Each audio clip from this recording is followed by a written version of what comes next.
going to be a whole. Hello, beautiful souls, and welcome to this podcast. We have had a morning. Let me just say that. So we're kind of like recording this midday. So if I look like rather like red on the screen and my hair is not done, it's just been one of those days. So if you're seeing the video, just disregard my appearance. It is what it is. It's one of those mom days. Like I need a reboot. A complete reboot. Like I woke up this morning and the very first thing I saw was a scorpion in my sink. So that's how my days like started. Yeah. I started with because you're in Arizona. I'm in Arizona. So yes, I'm in Arizona. I live in the desert. So scorpions are not an unusual thing, but to see them when it is 120 something degrees outside in your sink, that's a little bit weird.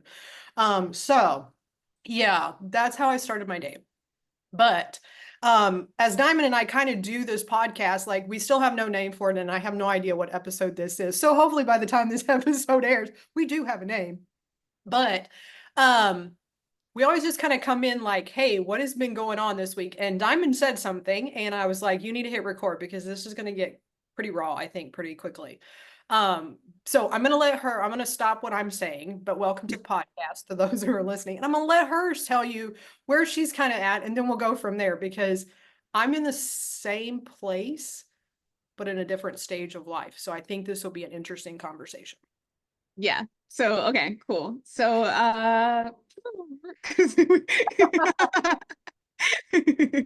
so one of the things that I'm experiencing right now was, I realized in my work with Gene Keys, I recognize that the gate 32 is the shadow of failure. And so I've always kind of thought, especially now that I'm working in this capacity, that I'm afraid to fail.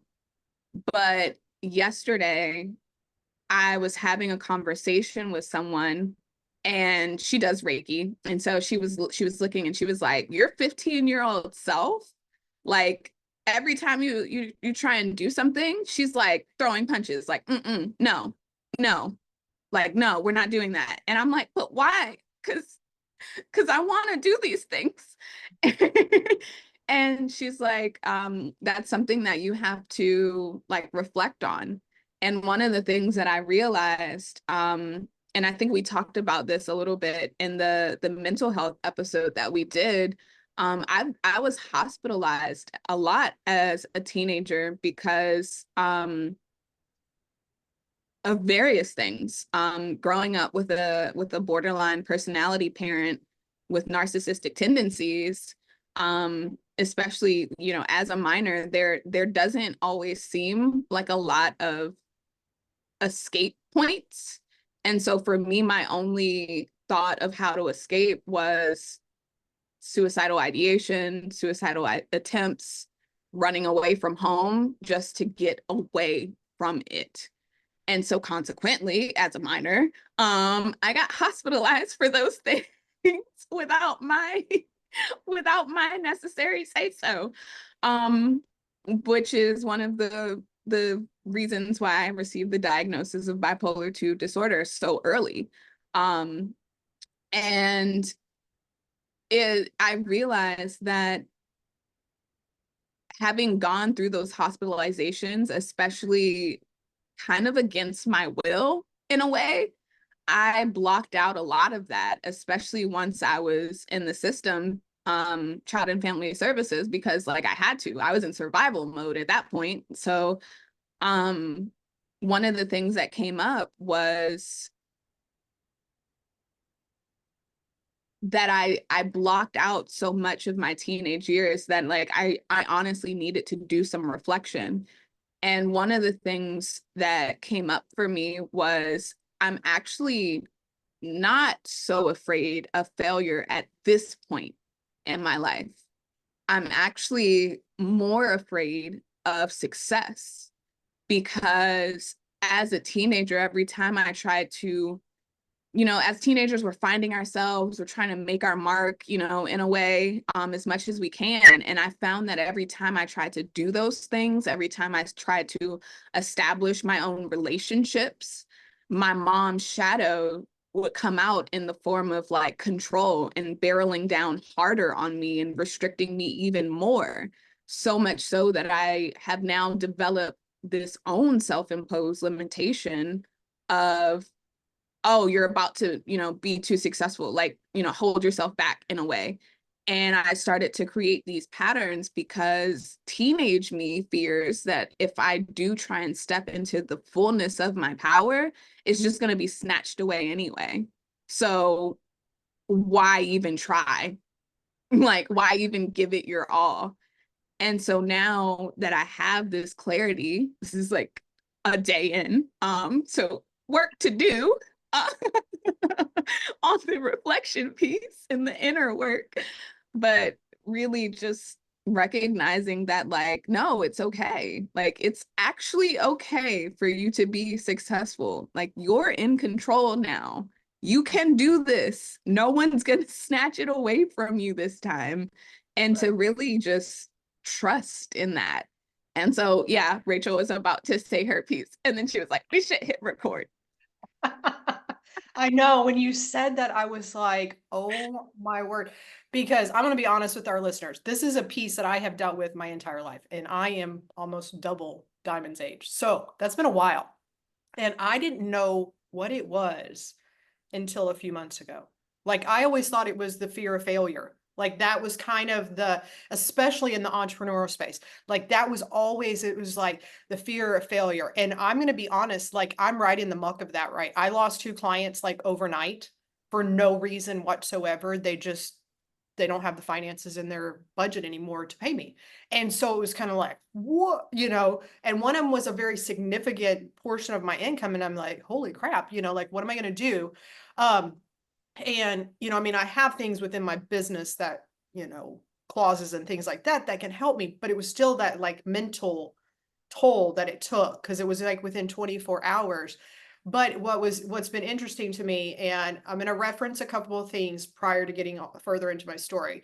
Earlier, you mentioned gene keys. So if our listeners are listening and they're not understanding what gene keys are, we will have episodes in the future that will talk about some of the modalities. But if you're curious, you can go out and Google it. It's GENE, not, yeah. So it's spelled that way, keys. And it is I'm just going to say, it's a very daunting book unless you're in this space to really learn about your not so pretty parts of yourself. So let's just put it that way. Because there are some beautiful things in the book. I'm not going to say that, but a lot of it is really when you're in that place where you're going to do some shadow work, or you're going to do some inner child or inner teen work, because I think that's a legit thing. It's not always the child part of it. Sometimes it's the teen and young adult part of us. So, take a look at that piece. The other thing, and I just lost my train of thought, was the mental health episode. If you have not listened to our stories on mental health, I would highly suggest stopping this episode and going back and listening to that, because many of the references that we're going to make, we talk about in there. And so, not to bog this podcast down with repeating that, but please, listeners, go back and listen to that, because both of us have very significant journeys with mental health in different capacities, and at different stages in life. So wherever you are as a listener with your mental health, you're going to find some nuggets of gold and some nuggets of not so gold in there. I'm going to be honest, because both of us have had a journey with it. And if it wasn't with us, it was with a parent, or sibling or a family member that was going through it, and we were seeing it from the outside in. So I asked the listener to go back and listen to that prior to listening to this episode. And I don't know what the episode is. It'll be mental health something or other. So it's there. But in one of our last couple episodes that we've recorded, we were talking about our writing journey. And for me right now, I'm stagnant in my writing journey, and it's by my own choosing to not succeed. And I'm just going to be honest with that, because I realize that this is a modality for me to be able to reach more people, but it's also a fear that I have, like a really big fear. But this juvenile teenage year thing popped out of my writing a few months ago, and I didn't know what it was. And I had to ruminate on it for quite a while. because I had a version of a story that was my version of the story. And there was a piece to it that came through to me while I was writing. And it was a piece that I realized that is for me where my fear of success started from. And I didn't even think about it in that respect. I always thought it was fear of failure. And I always had like framed it that way. It was, oh, I'm not afraid to fail. I'm a Gen Xer. So like we've failed forward on everything in life. And so I was like, why am I scared of failing? Like I've done nothing but fail my way through life. And so why am I still like doing some of the same things? Why am I still losing clients like I did before? Why am I still having these things go on in my business and my personal life? And I'm like, why? And I was writing and I had, like you, I had blocked this portion of this situation out. And it was probably the most pivotal situation that ever happened in my life. And there was just one moment in that story that probably, if you could pinpoint the time, it only lasted for a couple of minutes. But the magnitude of it was that fear of success. And it all had, for me, and eventually I will write it, so I'm not going to tell our listeners what the story is, but it honestly had to do with silence. So when I realized when I become very silent, and I'm not sharing my story, I'm not telling people, I get reclusive, or I want to like veg out and not do a lot of things with humans, I realize that that's kicking back in. So when you said that earlier, I was like, because I'm in that mode right now, like I'm really struggling in my own self dealing with that, because she's 12 years old. And I mean, I'm literally like, I'm sometimes having conversations with a 12-year-old. Like, yeah, there is no rational sense with a 12-year-old. I have 11-year-old in my house and a 14-year-old in my house. So there is no rational conversations that are ever had, and they're boys. So that, everything goes way out of the way with them. But it, like, thinking about that 12-year-old little girl and what she was going through at that time, and seeing how that has played out in my life over the years, I was dumbfounded. Like I was so confused, to be honest, when I did that. And it took the editor reading actually the wrong version. He edited my wrong version, which was a really interesting story because I had the two versions and then we decided on one version and I thought that's where we were going. And he ended up editing the old version and sent it back to me and said, I think this is okay, but I don't think this is your best story. And I'm like, well, this is not the story we were doing. But I had read the portion where this was, and he was like, I think we really need to like sit down and unpack this because I think there's more to this with your success and failure. And that's when I clued in that this was all about my success, that story. And so I found it really interesting that you brought that up. So, well, I don't find it because it's serendipitous. I believe this whole podcast is serendipitous in the fact that we just literally got on here because my morning has been a complete and utter shit show with everything. And I was like, how are you feeling? And this is what she brought up. This is what Diamond like literally said. And I said, we got to hit record because I think the raw is going to be just as great as if we like planned or thought this through. But the fear of success is a reality, like for so many of us. And we have been made to believe it is the fear of failure, and it is not. And it's that child. For some people it's a child, some people it's junior high, some people it's other things. But for me, it's that 12-year-old little girl. Like she's literally like pulls me back every time I get ready to like blossom into something. And she's not doing it intentionally. She's just doing it to protect me. Like really, that's what it's there for. She's protecting me. So I find that really, Right. Yeah. I'm going to tell our listeners, I'm not handling this really well. I'm not, I'm not handling her really well because that was a story like I had like pulled out of my brain and just put it on a shelf somewhere. And I didn't want to feel it again. And when I tell it, or when I have told it parts of it before, people are like, what? Like, and it has a whole lot to do with a lot of things. And I'm not the right person to be in that situation. for most people, but that was the situation I was in. And it was so profound to me that I'm sitting here and I'm even right now, like thinking, I'm getting into my head, like I'm going forward. I don't know if you've noticed that, but I'm going forward because I'm getting in my head and I'm trying to outlogic her, even Yeah. right now. Yeah. Oh my gosh. So, right.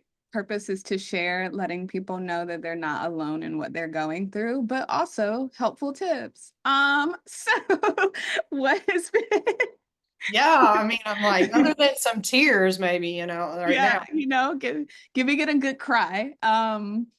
So one of the things, two things, actually, because one of them, depending on where you are, geographically, this may not be accessible for you, but one of the things that has been helping me a lot with doing this work is microdosing with psilocybin. And so what psilocybin helps me do is the ego is very much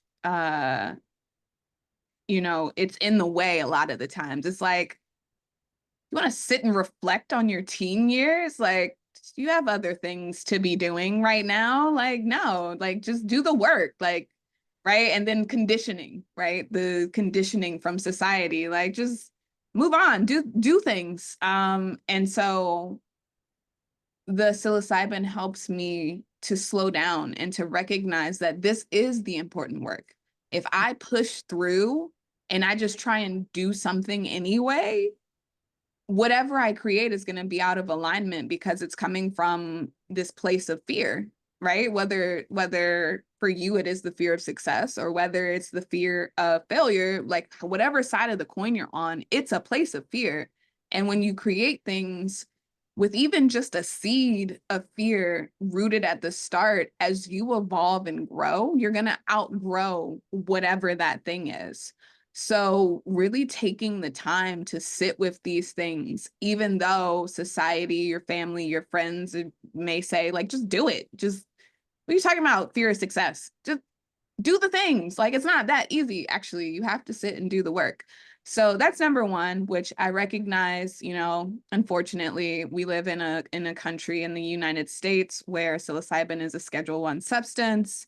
Work is being done to decriminalize in different places and legalize in other places. But one of the things that also helped, and I can't wait to be able to do this work once I finish my soul realignment course, is like one of the things that came from the Akashic Records reading that I had done just shortly after my birthday was this theory of jumping timelines.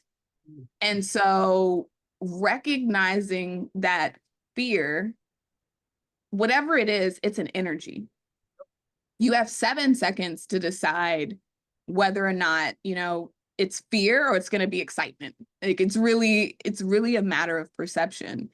And so for me and doing this work, like not a lot of people want to look at their shadows, but for me, it's flipping the perspective of like, if I nail this, me, like months from now, like not even years from now, but even just months from now is going to be so much better for it and so much further ahead than if I would have just pushed through. So recognizing that this is the important work, even though our minds, even though our society may tell us it's not, this is the important work that has to be done in order to set the foundation for the future that you're trying to create for yourself. Well, and it's also, I'm going to speak to our older listeners because I have older children. And as a parent, I've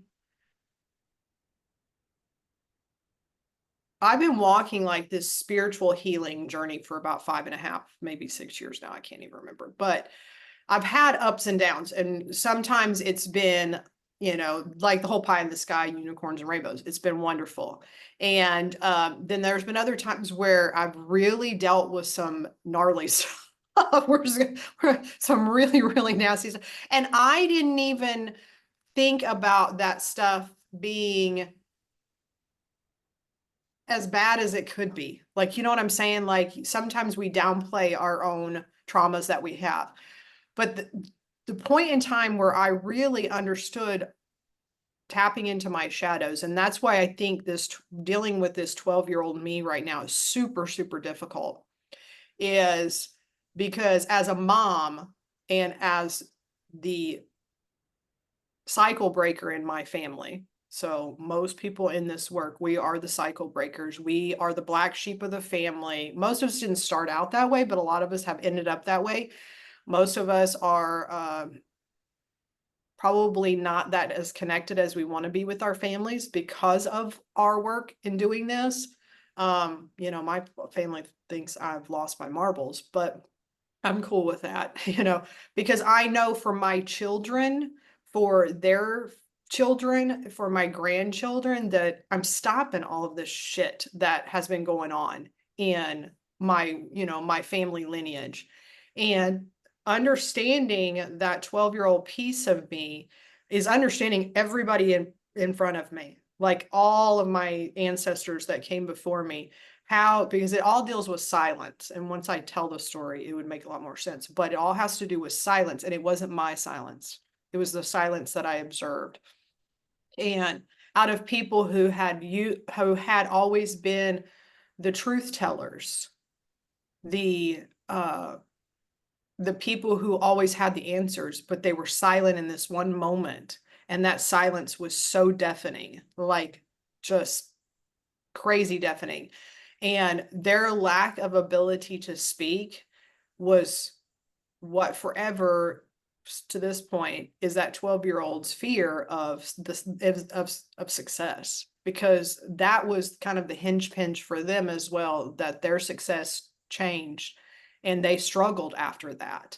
And so seeing that play out, it, even though like I'm warring with myself, I'll be honest with the listeners, I'm warring with myself, like I don't want to go through that physically or emotionally again. I have to because of my kids. I have to because of my family. I have to because of the work I do with other people. If I'm dealing with that, I know other people are dealing with some version of their 12-year-old self. So to our listeners, when you, like I said earlier with the gene keys, when you start delving into this, it's like a layer to an onion. You may peel back, you know, I'm probably 15 to 20, maybe even 30 layers deep in some parts of my onion, and I'm like one layer deep in other parts of it. But the more you pull that back, the more things that are going to come up. And you have to realize if they're yours or if they're part of just your family unit or they're part of your lineage or your ancestry. And if they are, then you have to deal with them and you have to give yourself time and yourself grace to do that. And so, like you said earlier, I knew if I continued writing in this state that I'm in, my writing is not going to be what it needs to be because it's not going to flow from source. It's going to flow from my fear and from my logic. And I can't write from a place like that. It's not that there aren't writings out there that I'm working on that I've already read or I've already written and I'm editing and things like that. So I can do it in that space, but still I'm having to caution myself. Am I changing things because of the fear, like the fear state that I'm in or dealing with that fear state that I'm in? So when we get to that point, I want our listeners to understand it's okay. Like if you're having to take a step back in your business, and like even in my 3D business, because both of us have 3D businesses as well as spiritual businesses that we do, because when you're growing a spiritual business, you have ebbs and flows just like any other business. So a lot of times you have to have a 3D version of a business. And my 3D business right now is not working. Like there are some things that are just not working for me, but it's also affecting me in other places. And it has brought some of this stuff up. And I'm glad that I'm going through it. I'm not like happy right at this point in time, but I know I will be down the road. Not really. You know, I know I put the background that I have because I had to change locations of where I was sitting. And I was like, this is like my mood. Like, I just want to curl up with a book, like, and live in somebody else's world for a while and then come back to mine when I want to deal with stuff. And a lot of us are like that. Like, we want to check out and go into somebody else's reality, like in a book or a movie or a drama or whatever. And then we come back to ours, and that's okay. Like, I think that is an okay space to realize hey, you need to give yourself some time to heal. And like, I've really had to go back and look at the tools. Like I've had to go back and look at my own chart, because we talk about mask a lot of times in this podcast. You'll hear us, and I'm sure somewhere in our title that word is going to come up. I have a feeling. Um, it is I joke with our listeners, but I think it's funny that I don't even know how many episodes we've recorded now and we still have no name, but that's cool. Like we've done this completely not what everybody would tell you to do, but I'm cool with it. But just knowing that I have the space and I have the tools and I have people like Diamond or other people in my space that I can call up and say, hey, I'm really dealing with something, and I'm really trying to figure this out. Can you help me? That is a great place to be for our Oh listeners. my God. Yeah. Yes. Oh my gosh. And I love that you brought it up. Like, sometimes it's okay to escape to, someone else's reality for a little bit. It's when you don't do it in moderation and you start overly doing it, just to numb yourself, that it becomes the issue. And I just want to, as we wrap this episode, because we do try and keep these to a certain time, I just want to leave our listeners with this loving reminder that the tools are out there, of course, like the book is out there. You can even pull your profile, on, like, you can pull your human design profile on my website. Rachael is, with the soul contracts on her website. And so, like, absolutely lean into us. Like, you do not have to do this alone. It would be our honor to support you through this journey, because it's not always pretty, and it's not always the most motivating work to wake up and be like, I'm gonna work on my inner child today. Like, so having that accountability can be super important. Yeah, it can be. Oh, so important. And another piece that I kind of wanted to go back to real quick before we head off for this episode, because I loved you bringing up the and I'm going to say it wrong because I always say it wrong. Psilocybin. Psilocybin. I know. When she says it, I can say it, because there comes that southern part of my linguistics out. The psilocybin. I am all for advocating for people to use plant medicine. We have not, and we will talk about that more, because both of us use different types of plant medicine, sometimes the same plant medicine.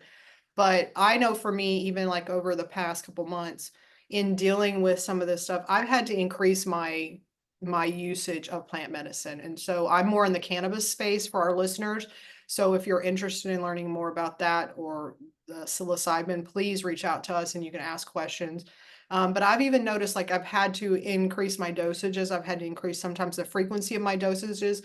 I've even added on a couple pieces to that, because for me to not get in those states of numbing, like I've had to really like take care of my health. And so I want, especially our older listeners, if you're especially anywhere over 40 and you're hitting all those changes in life, they suck, but they're also beautiful in the same space if we know how to help ourselves. So if you're dealing with any of that, and you want to reach out to us regarding any type of the plant medicine that we use, any of the modalities that we use, please do reach out to us, ask questions, ask to do a consult with us. Just reach out, because this is a whole reason for this podcast, is to be open about where we are. I mean, we're clinicians. We work with people all the time that deal with issues, but we still have our own issues. We're real, we're raw, and we're open to telling you like where we are. And for me, today has literally been one of those days that I can say it just sucks. Like I want to start over. Like I'm still like, I am not an emotional person, to be honest, on most things, but I'm like, today is just one of those emotional days. And even before I got on here, I had to go take some more of my plant medicine, because like, I don't know that I'm going to be able to get through this podcast without it. And I was okay with that.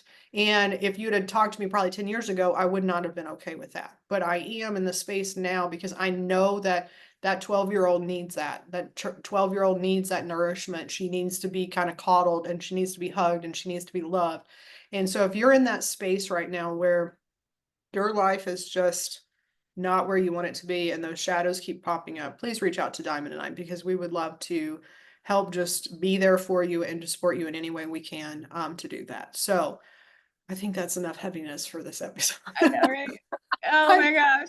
I think we're done. I think we're totally done. I'm like, oh, I don't know if I can do anymore. So we're going to check out. We love you guys. Thank you to our listeners. Make sure to like, subscribe, do all the fun things in the buttons and all that stuff on whatever platform you're looking at us at. So we're going to go now. So bye.